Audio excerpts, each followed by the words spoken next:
Bitcoin is cool because it teaches you how to handle finances at a young age. Like a lot of the things I do now wouldn't have been possible if I wasn't passionate about how to invest the money I made from voice acting into the stock market and into eventually Bitcoin. So learning the process of investing, learning the value of money, learning how to increase the value of that money was coming purely from understanding Bitcoin and cryptocurrencies. If you integrate that into an education program, and suddenly you know kids that have knowledge on how to invest, how to manage their finances, understand how money works around the world. And that's why I think Bitcoin is a fundamental topic of education. Guys, welcome back to the show. Today I have a guest who needs no introduction. Crypto Kid, how you doing, bro? Dude, unbelievable. Like the third podcast together in the past 1.5 years. So it feels amazing to be on your podcast. A lot of you guys know my background. If you don't, then you can watch the other two interviews at the top right-hand section. But I've been raised in Dubai. I've studied in British schools my whole life, and currently I'm in my last year of high school. So I think high school as fundamental education is super, super important because you get to have a basic understanding of so many different topics in so many different fields, which I think to build up knowledge and build up character is super important. And apart from that, you also get to socialize with people your age and make connections with people that have no expectations from you. So when you make friends in high school and you grow up, they're just friends because you were together in the same school. That's it. Whereas, when you make friends later on in life, there's always a certain take, a certain ask, a selfish requirement with those connections. So for school, I think generally that's the best thing that I see about it. But the actual education as you go older, like going into the final years of high school, they can be irrelevant for certain type of people. So I study like in a specialized program that's suited for me because I've already found what I like, and that's media production. I like Bitcoin, I like analysis, and I know what I want to do. However, so many kids don't. And that's why school is necessary, so that you're equipped with so many different skills. And once you do decide what you want to do in life, then you can use those skills to create a career for yourself. But Bitcoin and education specifically, I think should be definitely integrated. And I'm working on doing that here in the UAE. Because when you learn Bitcoin, you learn so many things along with it. It teaches you correct economics. So not the economics that you traditionally learn in school, which is super theory-based. It's not real-life economics. But when you learn Bitcoin, you understand how economies around the world actually work, and you go into the depths of the financial system, which can surprise you on how it's, not as good as it seems. So Bitcoin helps you understand that. The second thing is you learn more about, it teaches you a very liberal ideology and looking at things from a perspective of, okay, I own my assets, I own my freedom, I have the right to, I have my own rights and personal financial freedom, etc.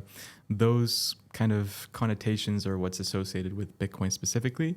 And I consider myself as a center-right liberal. So for me, it makes a lot of sense. But it can depend on person to person. Some people are more conservative, some people are more left. So it depends. But for me, I think a liberal approach is nice when you're young because it teaches you a lot of independence and freedom. And maybe later on you can switch your views. For me, being in that category is it suits me. Apart from having a political standpoint, apart from having a certain belief, and apart from the economics, I think Bitcoin is cool because it teaches you how to handle finances at a young age. Like a lot of the things I do now wouldn't have been possible if I wasn't passionate about how to invest the money I made from voice acting into the stock market and into eventually Bitcoin. So learning the process of investing, learning the value of money, learning how to increase the value of that money was coming purely from understanding Bitcoin and cryptocurrencies. And if you integrate that into an education program, then suddenly you know kids that have knowledge on how to invest, how to manage their finances, understand how money works around the world. And you'd be surprised, like so many college graduates don't even know that.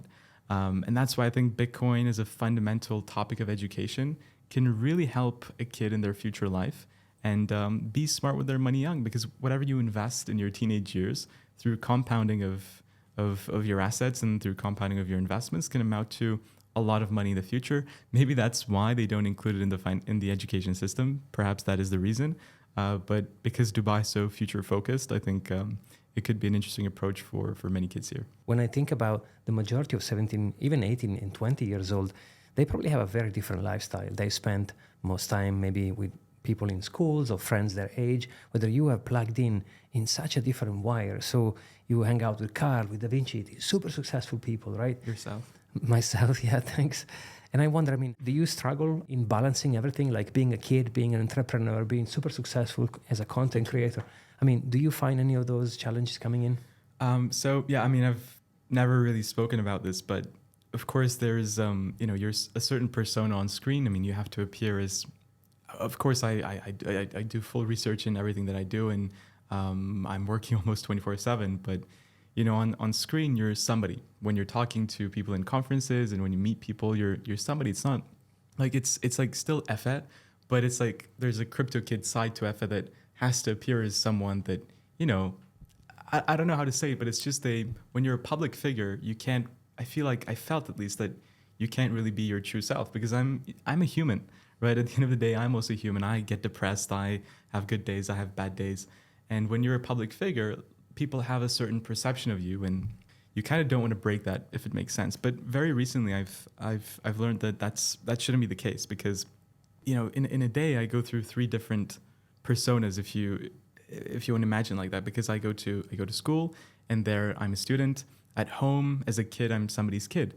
I'm a child, and then when I'm crypto kid, I'm somebody that has employees, and I have friends who are much older than me, and it's like 3 different individuals in one day, and that could really mess with your head. But I've been very much working on that, and it's all me at the end of the day. It's all Effe, but it's just 3 different sides of me that kind of shine throughout the day. And it was tough at first. It's still tough managing these 3 different people, but it's not. It's just one person. But yeah, there are struggles because, as a teenager, your brain is still developing. You're still growing. And I'm still understanding. I'm still learning things. But of course, it's hard. There's more pros to it than cons.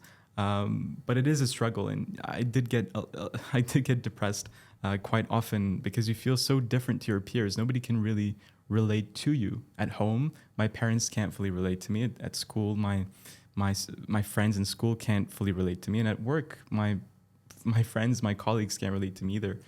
So you feel very much isolated at times, but I've learned to get through it and just spend time with the people that make me feel good about myself and that I enjoy spending time with. And I think that's the answer to that.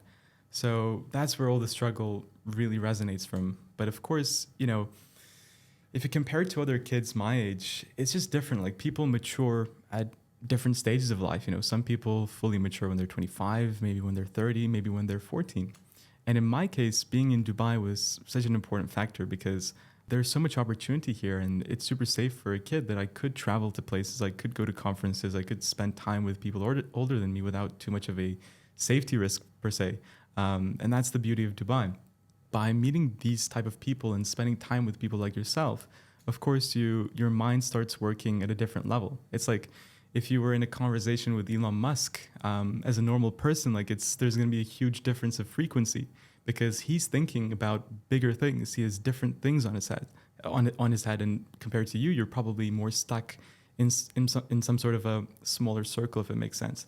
Like, when I have a conversation with my parents, it's of course their life, and when I'm, their head works on their experiences and what their circle of life is. When I go to a student, or like a student friend of mine, it's school, it's homework, it's stress at, trying to get through exams, and maybe their girlfriend, and that's the way their head works. And in my field, I feel like anything and everything is possible. Like, there's so much opportunity. We can do so much in life.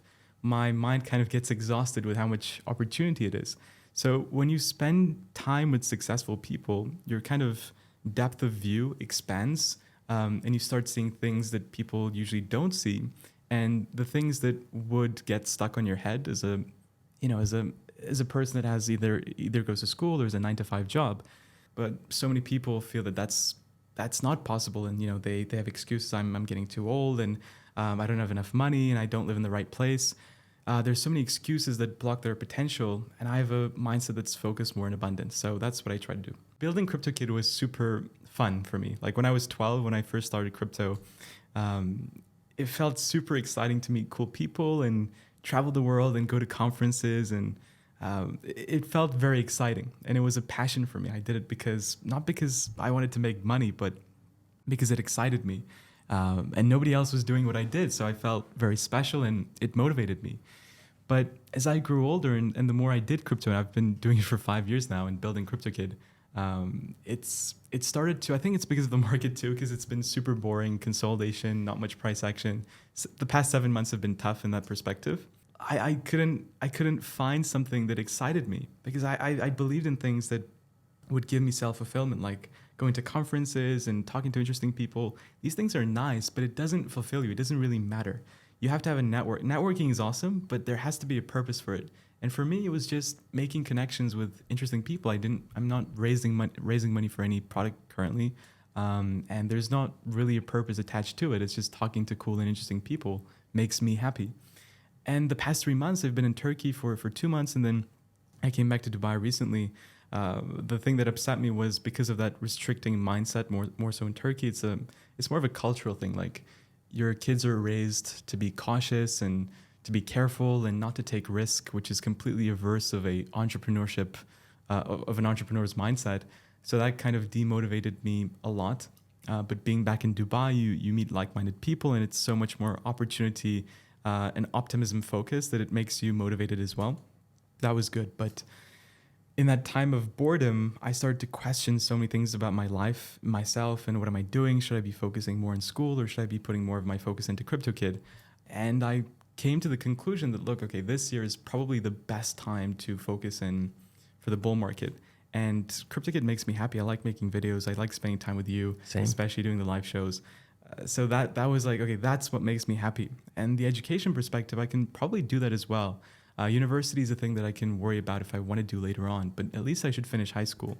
So that's the conclusion I came down to. And suddenly that boredom kind of faded away as I added more things to my schedule and started to be busy with things again, because summer was just very dull and quiet. But it's good because you get to reflect on your life and you get to reflect on who you are. So the conclusion I'm trying to get to is it's very important to surround yourself that motivate you, make you happy, encourage you to work hard and build something that's meaningful. But sometimes as well, it's good to stop and completely get away from things, to reflect and become bored, to question your life and question your choices, because in retrospect, that could be a good thing as well. So yeah, I don't know where we start with this, but it's just some thoughts that I wanted to share. I completely agree. I used to go in school and paint and draw stuff. And one of my teachers used to tell me, every now and then you have to go away from the drawing. Otherwise, you will never spot the error and the mistakes. Mm-hmm. You have to literally reset your view, go for a walk or something, come back and you go, now I see it. And I think you will always have things in your life where you have to question. And I think that's one of the recipes to be successful. I mean, in my book, and success could mean many different things for many different people, by the way. But if you do fail to get where you want to do, have you failed, really? Well, no, it was just like a process for you to get where you wanted to go. And sometimes we forget and we get into the sleepwalk or non-player NPC that we talk about sometimes because life takes away, right? We forget how much of opportunity we have. The people will give anything to be back in the game. So the importance of being here now is everything. I was pretty unhappy. I mean, I think there's a syndrome that a lot of successful people or people striving for success have, because I don't personally identify myself as successful in my own standards because I'm driven to always achieve more. I can never appreciate what I have and be grateful for it. Like, it's something that I'm very much working on currently, because if you cannot just stop, appreciate what you have and enjoy the moment, then all of the money, all of the connections, all of what you built has essentially no value because you will never be happy. Every successful person usually has is that I've noticed that they mostly have ADHD, where they overthink things and they overanalyze everything. And it's something that I have, and it's something that has a benefit and also a lot of downsides to it as well, because the moment you stop to be grateful, you start to analyze yourself and analyze your environment. And then you go to, okay, am I doing the right things, or should I be doing this instead, et cetera, et cetera. The key to success is actually being constantly driven to achieve more. So let's say when I go back 2 years ago, everything that I have right now in terms of the channel, in terms of my friends, and in terms of the lifestyle I have, it was my absolute dream to do these things. And now I have it. But there's still like a burning passion inside of me to keep on achieving for more and keep on doing more. And in the moment, I never feel satisfied. Like personal satisfaction is not there. And I was speaking to Carl, like he has dreams, he has materialistic dreams, he has different dreams as well in his career.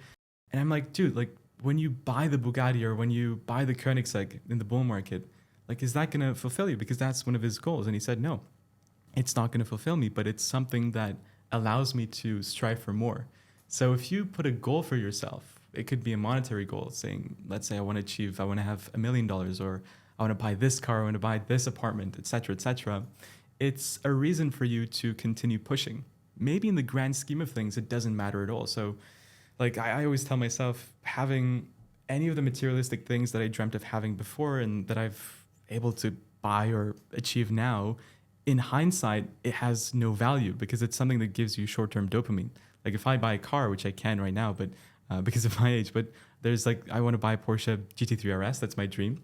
I know that when I buy this car in 2 weeks, it's not going to mean anything to me. And I'll probably want a Bugatti now, or I'll probably want something else. Like materialistic goals are not good in that sense because it doesn't give you full personal satisfaction. But it does give you a goal, a financial goal to work towards and build something that could buy you that financial objective, if it makes sense. So in that part, I think having financial goals and monetary goals are good. But you need to focus on the goals that will make you happy truly. Like maybe that's having a family, maybe that's having a kid, maybe that's having a house on an island that you can just wake up to on a beach every single day and just chill on the beach for a few hours and then work and do what you love. Those things will make you happy forever. But if you keep chasing the cars, the watches, the houses, like there's no limit to that. You can always get a better jet. You can always get a better house. You can always get a better watch. It's important not to fall into that trap because then there's no difference between falling in that trap and being in a hamster wheel or being in a 9-to-5 job and being in that hamster wheel. There's absolutely no difference. So to truly break free, you have to do what you love. And in my case, that's doing YouTube, that's doing content. I love this. I love what we're doing right now. Like for me, that's true happiness.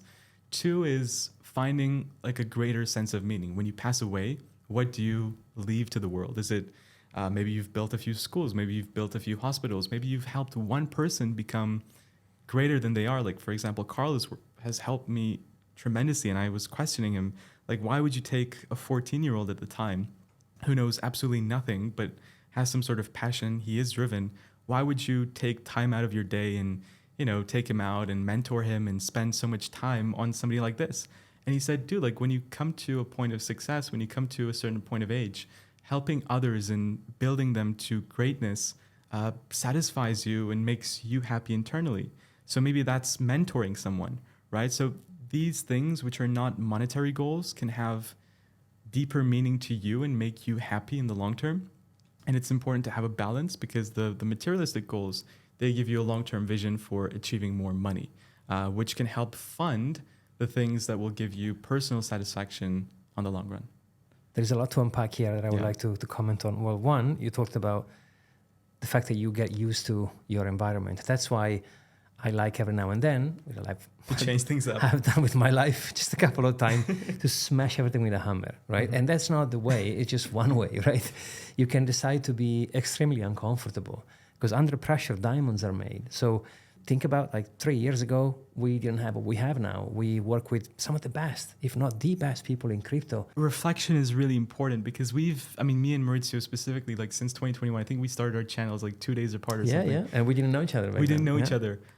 We've been working so hardly towards this, and that's where the law of attraction comes in because I've been, sleeping with crypto, waking up with crypto, waking up to living exactly this, working at an office that sees the whole of Dubai and, spending time with people like yourself and Carl. Like this is what I've dreamt of, and now we're living it. But inside me, like there's always this sense of I'm not enough. You always feel that. You always feel some sort of emptiness inside, at least for me, because I'm very much results driven. So let's say there's a goal I want to achieve. When I achieve it, okay, tick, what's next? But you, on the other hand, you're very much journey driven. And that's what I'm aspiring to become. Because like you said, when you're journey driven, you you set a goal for yourself, you have the journey of building it and trying to achieve it. That's where your joy comes from. And once you do check that box, okay, let's break everything with a hammer and start from scratch. Which I don't recommend, by the way. But no, I'm striving to be like that because that's, I think that would make me happier personally. Happiness, it's a daily choice. Do you know how many people have, I don't know, they don't like their partner, they don't like their job, they don't like their life? Well, you too have the power to change it. It will take some energy, it will take some courage, it will take some things that if you do put the energy into it, you'll be fine. But people get comfortable. It takes a lot of courage to say, I don't want to do this. Okay, so then what do you want to do? You don't even have to have an answer. Like sometimes you just go and explore. Not knowing what you want to do is a fantastic place to be. And he tells me this all the time. Like I tell Maurizio, I'm like, dude, I have no clue what I'm doing. And That's it's like, fantastic. It's like fantastic. I'm like, no, it's not fantastic because I hate uncertainty. You can try everything. You know, some of the most interesting people I know, I don't have a clue what I'm doing. Like when I decided to become I open up a podcast. I mean, Dude, like if you go back to yourself, we were talking about this before, like you have like 30 years of experience in you and being one of the best designers in the world. Yeah, and then suddenly you start doing a crypto show and now you have a podcast. It's so intriguing how you can switch like that and become so successful immediately in what you do. Well, I mean, thanks. I like to challenge myself until I feel I know, quote, enough. Mm-hmm. Like if there is a room of people and I feel like I'm the smartest, I want to leave. Yes. Like I'm done. I just want to go. You have no value. I want to go somewhere where I'm the dumbest so that I have a lot to learn, because I believe life is a journey. And in this journey, I want to do the best out of everything I can. And I said it once, and I know it sounds cheesy, but when you are in the dark, you have two options, as far as I know. One, you accept the fact that you are in the dark. And two, you become the light, right? There's no other option. So I think in my journey, life put me on the spot early and said, okay, well, who you're going to be now? You showed me something very interesting the other day. It's the yin and yang, and every good has some bit of bad in it, and every bad is like a little circle of good in Tao, it. Chinese Tao, yeah. And you have the choice to focus your mind on one or the other, because every bad situation has some sort of good element to it, which you can focus your mind to instead of the greater bad picture, and that in turn, I believe, attracts better things to come. Exactly, and that's why, down to a degree, and we discussed about this at dinner the other night, is like, if you really want to enjoy life at its best, I think one way is just to go with the flow. That's what I like to do. I like to explore. I like to test different things, to try, and then some things they stick, other things they don't, because I don't resonate with those things. Most people do. Dude, when I spoke to some of my closest friends that I had in other, quote, lives, they just do their job because they've always done their job. Yeah. And like, but maybe you would be a fantastic, I don't know, painter, a fantastic singer, fantastic male stripper. You don't know until you try. You don't know. Right? You don't know. You don't know until you try, right? So you have to give it a go and say, hey, am I enjoying this? Mr. Magic. And by the way, exactly, the M stands for magic. And by the way, you know what I think? The reason why you are really good at something is because you do that with joy. Mm-hmm. And I've argued a lot with my dad, and I look up to my dad a lot. He's incredible at what he does, and he's he's a high professional in his field. And I've argued with him a lot because he's done the same sort of industry ever since he was in high school like me. He's not changed things up, and I tell him, like, why don't you start your own thing? Why don't you do something different? And I didn't realize it until now. And it's that he has, when you have so much responsibilities and liabilities attached to you, when you have a family, when you have kids especially, that you have the obligation to give them the best life as you possibly can, your amount of risk tolerance reduces significantly. And that's why I always recommend my friends to perhaps marry later on and try to do things and try as many things as possible, especially when you're in school, because you don't have to pay for rent, you don't have to pay for your education, you don't have to pay for anything. So whatever you have to yourself, you can just go ahead and try as many things as you can, and find who you are and find what you're good at. And then once you do find that, for me it was crypto, for me it was analysis and being on stage, or being in front of a camera, because I've done musical theater, I've done voice acting, I've done basketball, I was writing children's books at one point. So I've done a few things, and I was lucky at my like 5th or 6th try, I was able to find crypto, and maybe later on I find something else. Like, I don't know, currently I like what I do, and maybe when I stop liking what I do, I'll try and find something different. But eventually, when you settle for a family, and especially if you're in the phase where you're building, and you're not financially independent yet to a point where you can just stop and do what you love, then your freedom gets reduced significantly because you have to pay for school, you have to pay for rent, and you have to have a bigger house if you have more kids, etc. So I think it's important as a man, especially to find yourself, try as many things as possible. And when you feel financially confident and independent, some people will disagree. This is just my personal view. Then you can settle for a family, and then you can say, okay, you know what? I've done what I wanted to do. Now I can chill and do smaller things and do things that I personally enjoy, and I don't have to work towards just for money. And I can take care of my family. Some of the most successful people I know have done one thing and they have maybe 3 kids. Yeah. That's great. Mm-hmm. I don't think there is one better. It's just a different profile. And it's a super cultural thing too. Like back home, that's like the mentality is, okay, get a safe job, go to university, get a degree, get a safe job, and then start a family. Like that is the thing that is pushed culturally, not only in Turkey, but also in many Middle Eastern countries. And maybe for you, that's not the right option, but you just don't know about it yet. So it's important to travel a lot when you're young. Like go and visit places like Dubai, go to Singapore, go to Italy, and go to all different continents and see how people live, because people have different beliefs, people have different ways of thinking, and you can't know for sure what is right for you until you experience all the ways of mentality and the ways of living.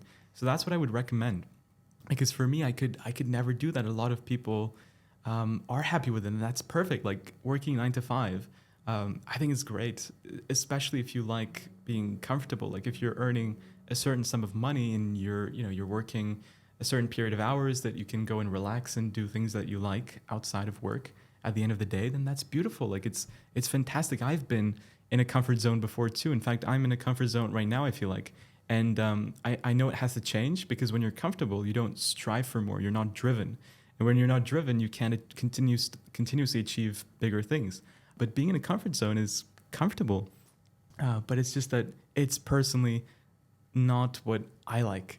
I always like to put my mind to something and just continue to build things. And I don't know, like my mind works differently. So I think it's very similar to yours, but the conclusion is maybe what we're saying is not right for you.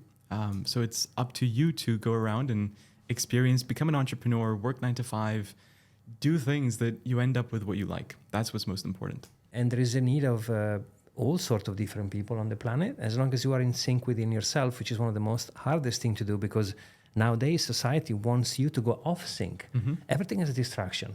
Your phone is a distraction, your TV is a distraction, your friends are a distraction, alcohol, cigarettes, you name it. The subtopic of this thing is FOMO. I've struggled a lot with it, and the person that helps me on a day-to-day basis is actually Carl Runefeld, because I have incredible FOMO, and a lot of people do. Like social media is programmed to make you FOMO. I don't post bad things. I only post good things and hyperbolize them.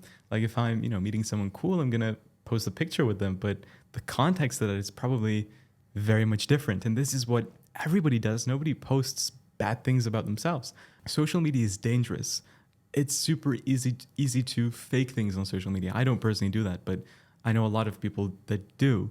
You have to be careful. Like I think what one should focus on, like you said, is to be the best version of themselves on a daily basis. And it comes from something called Maslow's hierarchy, where you have different levels. The first one is survival, which is having shelter, having food, etc. And then you move up, and then there's eventually a place where somebody has to have recognition and they have to have money, etc. And then the final level of that pyramid is striving to become the best version of yourself. That's the top level of the hierarchy: esteem, then self-actualization. And once you reach that, you understand that, okay, this is what I should be doing, and not really paying attention to the other distractions that there is in life. Like, I don't know, I should be at this place, or I should be going to this conference, or I should be talking to this people, or maybe I should be doing something different.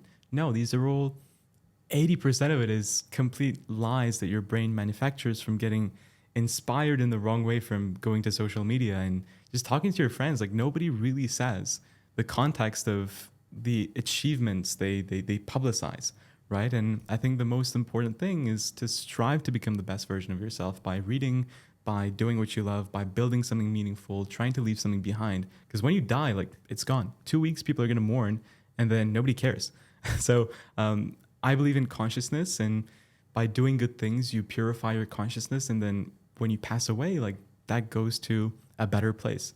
So being the best version of yourselves enables you to achieve pure consciousness, leave something meaningful that can eventually help others, and also enjoy life while you have it. But that's always been my take. And you can do it in so many different channels. Like you can become a better version of you in so many different ways.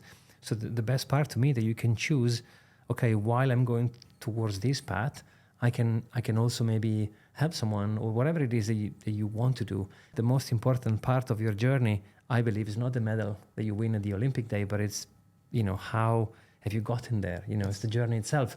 Your rule is do one nice thing every day, was it? Yeah. It's fantastic. And I've been following that rule since forever, because someone at some day, I don't even remember, has been incredibly mean to me. Mm-hmm. And I was like, okay, so how do you break the mean chain? Well, do something nice.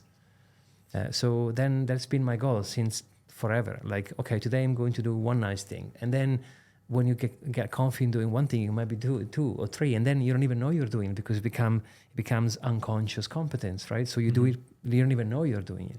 And it's great because it builds amazing character. Like, the reason why people are mean and they try to unload all their garbaggio on you is because they're not happy. They don't feel happy in their day-to-day life. And it's all a matter of perception. Like, if you can have a terrible day, like you say all the time, but focus on the good things, and that's enough to make you happy. It's all based off of perception.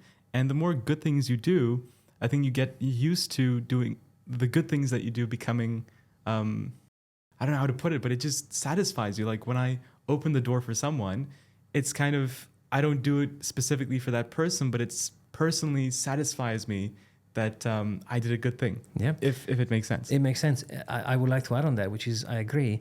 The only bad day you have is the one you accept to be bad. Mm-hmm. There is nothing that can happen to you from, quote, the outside that is bad. I disagree. Like, you consciously decide, today is a bad day. Okay, it's a choice, fine. Mm-hmm.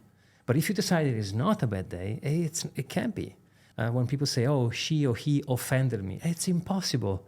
Without my permission, you can't offend. You can say whatever you want, but I decide, am I offended? Yes, no. And by the way, it is extremely challenging. I'm not saying it's easy, but once you realize the mindset, then you can practice. And what we were saying the other day, if you want to practice to become a better person who's less offended by insults, what do you need? People, they offend you. Yes. Because you can practice. Because then you can practice, right? You can practice exactly. Being offended, and, letting other people make you upset is, like you said, it's completely up to you. You can build mental strength to protect yourself from that. Exactly. Like a personal experience was, obviously you're going to have haters and people that like you, right? And most people that hate you, or most people that love you, will never express that they love you. For example, you make a video, people sometimes hate on the fact that I'm young and I'm doing what I do. And I don't know, there's tons of reasons why somebody may feel negative towards you. But it always originates from oneself, right? The people that love you will show that they love you with likes and, watching your content. And, let's say a video has 10,000 views, and if you're posting every day and you get 10,000 views every day, people are coming back to watch you because they love what you say. But when you go to the comments, it's super rare that somebody says, oh, you're doing amazing, keep it up. People that love you will very rarely show that they love you on a daily basis. But the people that hate you, which usually is a very small minority, they will make sure to say that and let you know that they hate you. And when I was younger, it's, of course, when you're younger, it's much easier to be susceptible to these things. And when people write bad things, you feel very bad about yourself. And you're like, hold on a second, am I doing something wrong? But now I don't care at all. I don't let that break me because, I know what I'm doing is good, and I feel that I'm doing a good thing. So that's all that matters. That's how they feel about it. So you see, now that's what you have yourself in, right? So if I see beauty in everything, it's because I'm a beautiful person. If I see horrible things in everywhere, because I'm a horrible person. Like, I see things I resonate with, and it's fine. And I don't judge. You're a reflection. Like, your world is a reflection of your thoughts. I would die to protect their freedom of speech. Freedom of speech, but I don't make that my reality. That's how they see life. And that's very important, because when you allow someone to control your emotion, well, they control you. Same thing with me, by the way. Like my parents, especially like my family, friends, and parents around me, they were very against what I was doing, because at some point I was spending more time on work than I was in school. And they're like, you're messing up your future. You're going to regret this so much, and you should steer away. And my parents tried to stop me. I mean, it's okay. I get that, because they're trying to be protective, right? You know, it's a completely different world. Like, can you imagine your 14-year-old son is hanging out with 50-year-olds and, you know, doing things that are very new and foreign to most people, like crypto. So I completely understand it. I don't blame them at all. But if you believe that something is right for yourself and you truly believe in it, don't let others affect you. And it's difficult because, you know, parents or families, a group of people that you spend a lot of time with in a day-to-day basis, right? Another reason why I was super unhappy back home was because, you know, you're influenced. You cannot control influence. Like, the more you spend time with people, the more their ideas kind of subconsciously land in your head. So in a time, or if you're in a place where you don't feel happy and you feel that your thoughts and your your drive is being depleted, then the best thing to do is just to get out of there ASAP. I agree. That's super well said. And by the way, guys, just out of the blue, out of curiosity, let us know in the comments if you would like to see more of these kind of chats, diverse content. I mean, crypto always, I mean, Bitcoin always, but maybe like touching different areas, different sector. Because I thought it's interesting. It builds character, it builds stories, and it shows to you who we are in other areas. So if you enjoyed, let me know in the comments, and maybe we'll make more of these. Awesome, bro. Thank you so much for having me on. It was fantastic. Pleasure, as always. Let's do it another 6 months, and maybe depending on the price of Bitcoin, we could be maybe we're going to be in space, and we're going to do or in Dara. So exactly, it's all going to depend on where Bitcoin. Depending on where Bitcoin goes, yes. we'll pivot accordingly. Yeah. And of course, in the comments down below, I will leave Crypto Kid channels. Make sure to go and follow him. Yeah, and if you're coming from my audience, definitely check out MR.M and his other podcasts with incredible people, because whenever you have time, it's just an opportunity to learn more and improve yourself. Thanks, bro. Appreciate Thank you. See you guys on the next one. Take care. Bye-bye. Cheers.